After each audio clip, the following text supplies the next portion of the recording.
Christian, everybody is with you, all yours. Excellent. Thank you so much. Hopefully I won't have any technological issues, but you never know. So we'll do what we can. So I'm going to take us to a little bit more of a sort of practitioner's end of the spectrum. And I thought I would start by explaining to you why it's my core passion. And also the comments I'm about to make about compliance aren't necessarily particularly positive. I don't mean the people in it, I just mean the way that it's delivered. And so I wanted to give you a sense of my background because I am coming from a perspective of being both a former regulator and a former head of compliance. So I began my career in investment banking, accountancy we try not to talk about. And then I became a regulator post-crisis. I always have to stress this, in financial services. Supervising international banks in London, so making sure that they didn't blow the world up or engage in misconduct. I became COO at the regulator and then flipped over to the other side of the fence, working at UBS in compliance and operational risk. And I mention that because that's relevant to the journey that I've been on. And it was in that function that I really thought about the idea of using behavioral science to meet compliance objectives. Did that rather too well, and that they allowed me to set up a behavioral science function. And the work that I did in that behavioral science function at UBS is something I now carry through into the work that I do with clients. So this is a journey that has come not from any great academic understanding, but really a journey that's come from the practical realities of both being a front office person, then being a regulator, and then moving into compliance. So I've really sat in lots of different chairs that have given me the perspective that I've got.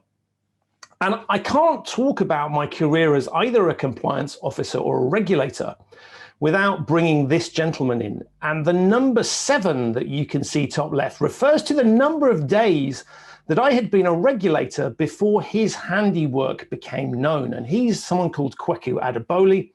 And he is a rogue trader, what UBS called an unauthorized trading incident, but most of us would call rogue trading. And he almost took the bank down with his activities. And so much of my regulatory career, having just been in post for 7 days, was spent dealing with the issues that came out of what he'd been doing. And much of my career as a compliance officer was then spent dealing with the consequences of what he had been doing. So I include him as an illustration of when human risk goes very badly wrong. This is what you end up with, but it's heavily shaped my perspective on what we're trying to do when we're looking at compliance and risk management. And so he becomes a little bit of a poster boy that I feel appropriate to include in my presentation. Now, I said I was going to say some things that are slightly unusual and that you wouldn't expect from a person with my background, and that is I hate compliance. I don't mean I hate complying with the rules. I don't mean I hate people in the function. I don't mean I hate the idea of it. I just hate the way it's delivered. It is absolutely awful. And we start with that brand, which is possibly the most unattractive and unappealing piece of branding out there. There is a very good reason why no children grow up wanting to become compliance officers. It's not a particularly pleasant piece of brand. And I think this really doesn't help us when we look at what we're trying to deliver. We all understand the importance of having rules and complying with them, but calling a function compliance doesn't really set it off. If you were trying to market the function, you would probably not start from here. And why is that? Well, the answer is if you look, and Josephine covered this beautifully, what is compliance? And if we look at the definition, it's there on the screen, the action or fact of complying with a wish or command. Now, that does not sound great. And yet that's what the official mission is. That's what regulators call this. That's what firms have within them.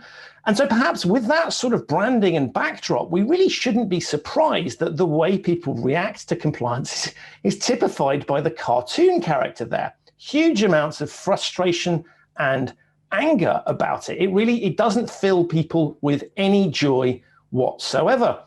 And as I was doing this compliance role, as I was eating my own regulatory cooking, it really occurred to me that the business I was in was one of influencing human decision-making, because you can't say to an organization, be compliant.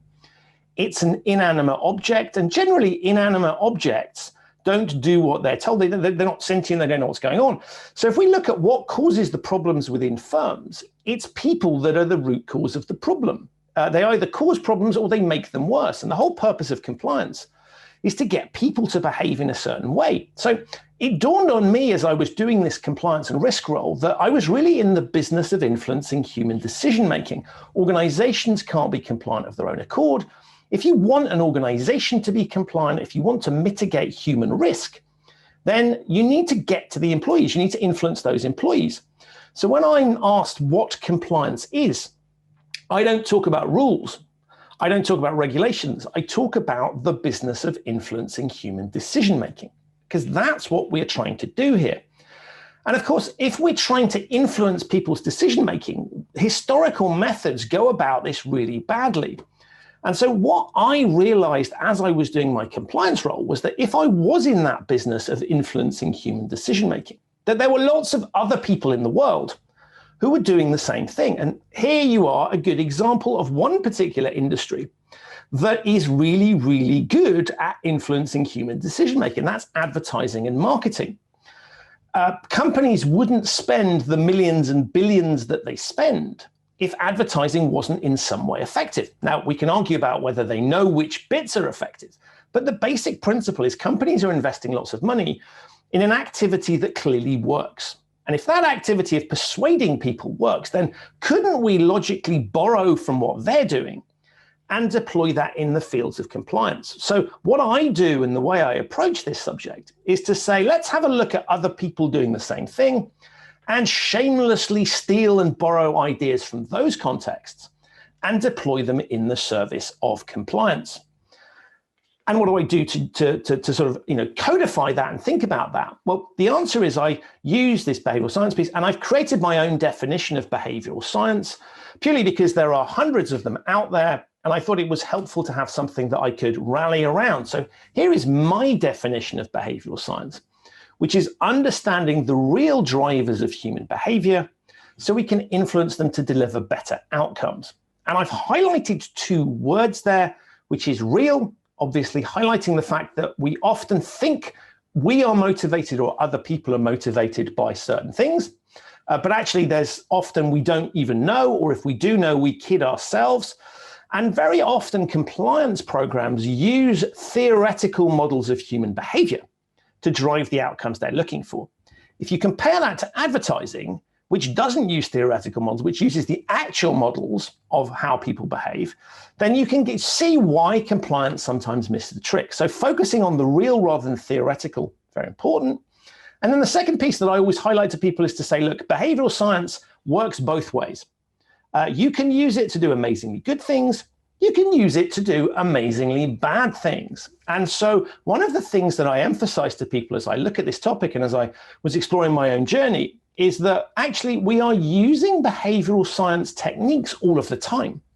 We might just not realize it. And so often firms are using behavioral science, but just really ineffectively. They're using techniques that you would never ever use because they don't work particularly well in the way that people think they do. But actually, they are using them all the time. So behavioral science isn't something we're switching on. The techniques that it teaches us about are being used, but often it's exactly the wrong techniques or a misunderstanding of them. And so I highlight those two pieces to really say, look, if we're going to use this stuff, we need to do it effectively and think intelligently about it, because we could use it to create the opposite outcome.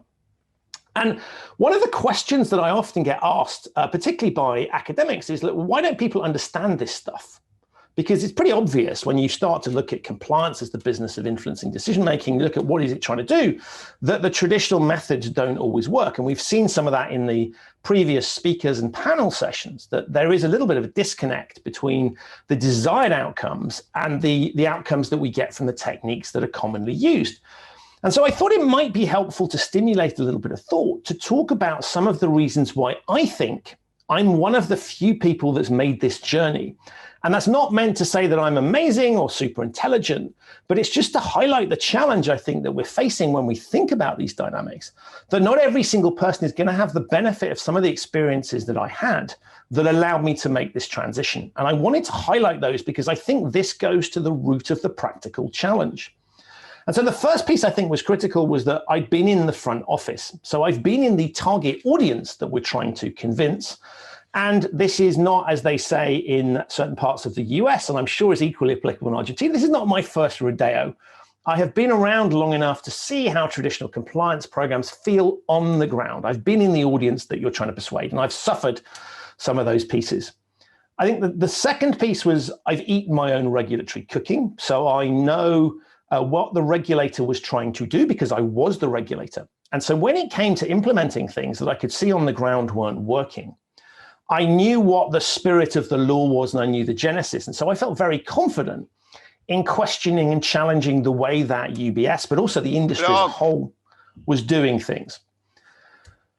Other piece I think is important is that I was covering a part of UBS that was very distant from where there had been historic problems. So when we think about the way compliance in risk management is often structured, it looks at solving yesterday's problems. So we design things to make sure that we can't have the same problems we had before. The bit that I was covering for UBS was asset management, where there hadn't really been a problem, and the EMEA region, which excluded the UK and Switzerland for legal entity reasons. And therefore, I was dealing with two parts of the universe that really hadn't had problems. And so what was happening was problems were being solved in other businesses for other geographic reasons and imposed globally that really didn't work. And so the bits that I was looking at were bottom of mind from an internal policy perspective for very good reasons. And therefore, it felt even more awkward than it might have done had I been somewhere that had been in the target zone. So I think that was helpful to understand it. I would add a very unhealthy interest in behavioral science. I've always been fascinated about why people do things. As a kid, I was always really annoying and would say why a lot, and my parents indulged that. So I think I always had that. And I call behavioral science in my mind a solution looking for a problem. I'd always been fascinated by things. And then suddenly I had a job that really allowed me to use that. So I was sort of primed, if you like, to bring behavioral science to compliance. And I think that the final point before I get to the picture is that I was politically unencumbered. I knew I wasn't going to stay in banking for the rest of my life. And so I was prepared to call things out. I could recognize things that weren't working and say, I think there's a better way of doing things. So if you add all of those factors together, plus what it says on the left, which is not in my name, which was all of these things were being done in my name. So policies were being issued in my name, people were being sent on training in my name. And I started to become like that proverbial protester outside the White House with my little placard saying, I can't let this happen. Silence, as it says there, is compliance of the wrong kind. And so what I wanted to do was to really deal with that, because I couldn't continue to make arguments that what we were doing was effective. I think that's a really unusual set of circumstances that explains why some people find this challenging. If I hadn't had all of those, I think the journey that I went on and the processes that I am able to outline now probably wouldn't have happened in the same way. So I think a really important piece when we're thinking about some of the techniques that I'm talking about and some of the challenges is that not everybody has the benefit of these factors that really allowed me, I think, to think in these terms.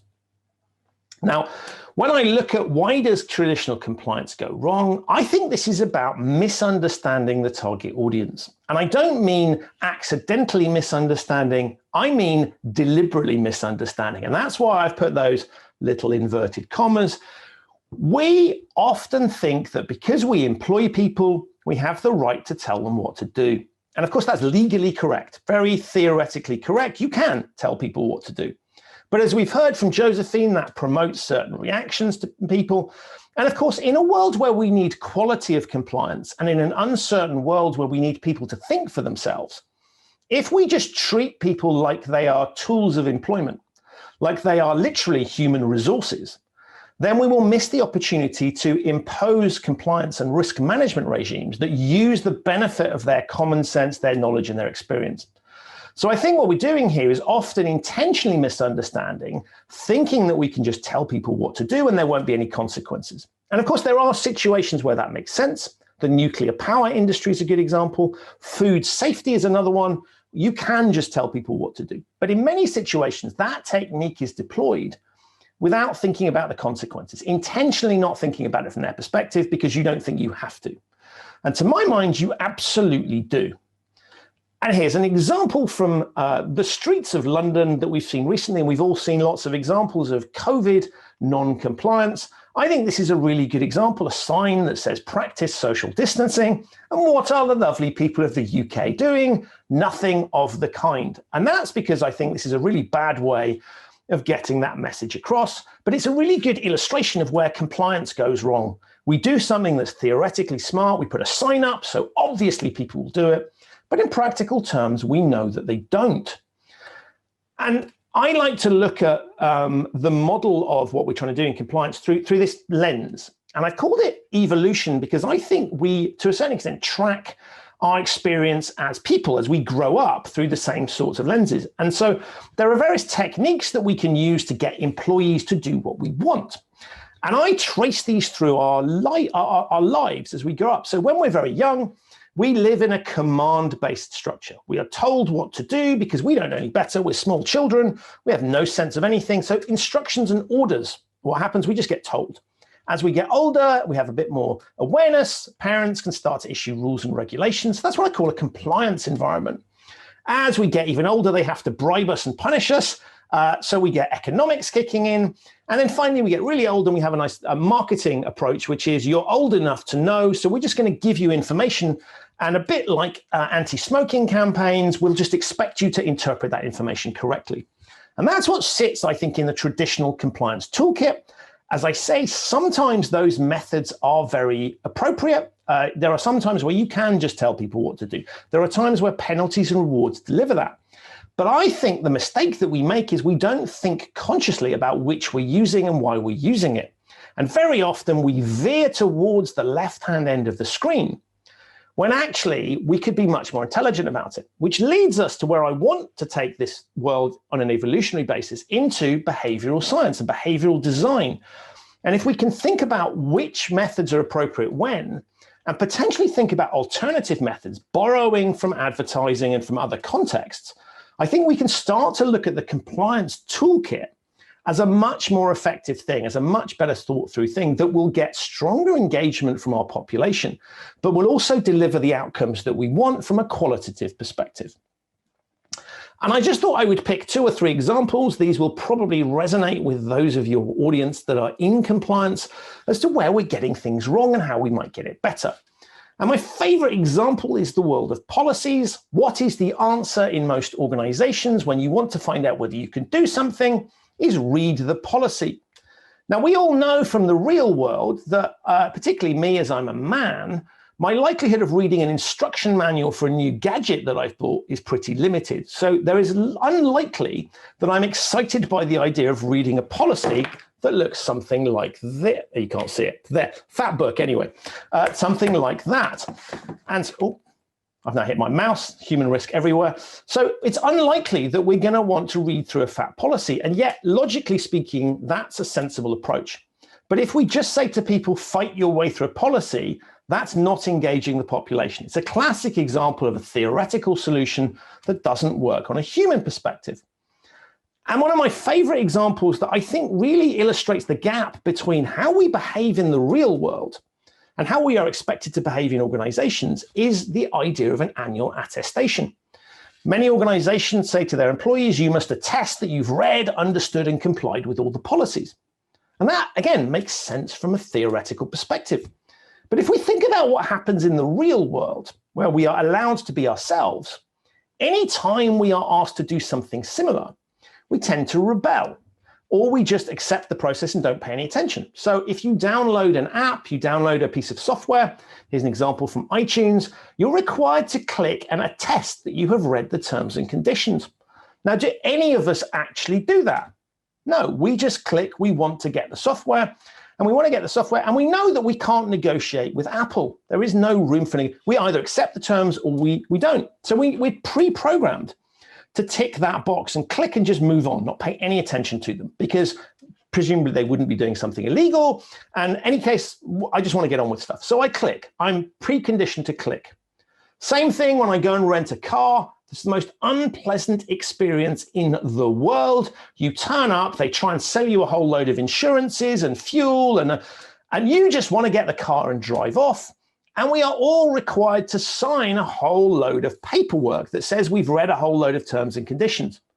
Again, I suggest that nobody actually does that because we can't negotiate with the car hire company. We're in this where we're forced to take care of their terms and conditions, so we just sign. So my question to organizations is always, why, if we know that, do we not, when it comes to compliance processes, think people are going to react in the same way?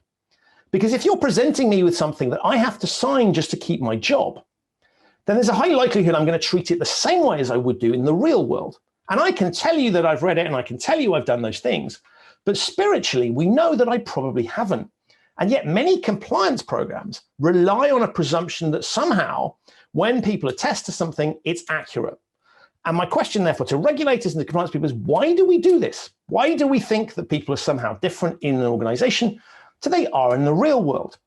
And so what I'm trying to encourage us to do with my bringing behavioral science to compliance mission, and it really is a mission, is to get people to think about what happens in the real world and how can we bring that in to get more effective outcomes. And if you ask me to summarize what compliance programs sometimes look like, I would show you this picture, which is a perfect compliance-based solution to get people to not take bicycles down that path. This is from London, genuine photograph. And you can see what happens. People don't necessarily do what you want them to, because if the reality of the situation is there's an alternative, people will find ways around your controls. So we need to build control frameworks that work on the basis of how people are likely to operate rather than the way we would like them to operate. And so I take inspiration wherever I can find it. And here's something that I thought was delightful because, after all, we have a largely Argentinian audience. This is from London, getting people to not drop cigarette butts outside underground stations. And the idea is quite simple. You don't want people, if you come out of an underground station, you don't want people standing outside smoking. You're not allowed to smoke in the network. So people stand outside and smoke. That's not great. How did they deal with it? Well, they tried putting up signs to say, please don't smoke. We all know what happens. Then people just continue, they ignore the sign. So they came up with a very clever idea, which I think works brilliantly on a number of levels.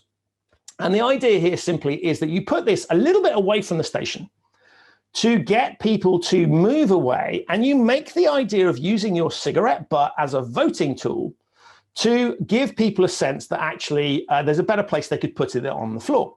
And so they asked people here to vote with their cigarette butts on their favorite footballer. Now, given it's an Argentinian audience, we know which side we're going to vote for in this particular thing. So apologies that the time this was taken demonstrates a slight lead, I think, for the other player. But what I like about this is it's very simple. The first thing is it's making not dropping your cigarette butt on the floor seem less attractive than participating in the vote. The other thing it's doing is leveraging social proof really cleverly, which is you see lots of other people have done it, so you're going to copy it. And the brilliant piece about it is it's literally able to shift smokers, not only to get them to change the behavior after they've smoked, but to get them to change the location of where they smoke. And this is a fabulous example of what I think compliance functions could be doing. I'm not saying compliance functions are policing smoking, but the mindset, the mentality behind this is precisely what we should be using in corporate situations. Because if the logic behind this works on a visceral level, to use behavioral science terminology using system one, then we should be looking to do the same thing within our own organizations. And this, for me, is the ultimate piece of bringing behavioral science to compliance, is really thinking through how can we get to the realities of human behavior and find ways that we can influence it subliminally so that when we get compliance, people actually don't even realize they're being compliant. It just feels natural. And the challenge that I see we've got is that this sort of mentality is the thing that we don't seem to be able to get into that context. So my mission is to get this sort of thing into the compliance framework, because I think if we did that, one, people would stop thinking so negatively about the brand. But secondly, I think we would have a much more effective program because people would be willingly compliant. And therefore, when you needed to go into those approaches I talked about that we use on young children, when you needed to move into that space, people would be much more accepting of it because it would feel less frequent. And one of the interesting things I think is this idea that if we start to overly control people, and we've seen that in the discussions around surveillance, then they will react against that. So I think what we need to do is to try and find ways that we can lighten up to make it feel more human. And therefore, this kind of approach is, for me, the art of how we get compliance into a space where we're getting better outcomes, stronger engagement, and above all, a higher quality of compliance. So when people ask me what is compliance, I hopefully shift us away from it's about rules and regulations into it's an outcome, not a process. We should feel brave enough, if we can, to shift away from focusing on the process and looking at the outcome that we're trying to deliver. And if we think about the outcome, there will be lots of counterintuitive, interesting ideas from the real world that we can bring in, which I think will be more sustainable and more effective. That leads me then to my final slide, which if I still have time, Matthias, I'm happy to take questions or we can move on. But notice two pieces of behavioral science here that also illustrate my point. The first one is that if you're interested in this topic a bit further, I have a newsletter. You can subscribe to that. I would like you to subscribe to my newsletter. How do I do that? I make it really easy for you. Point your phone camera at this. It'll take you to the sign up page. Brilliant example of a behaviorally infused compliance effort where I'm making it really simple for you to do what I want. The second bit is notice the phraseology that I've used around. I didn't say any questions. I said, what questions do you have?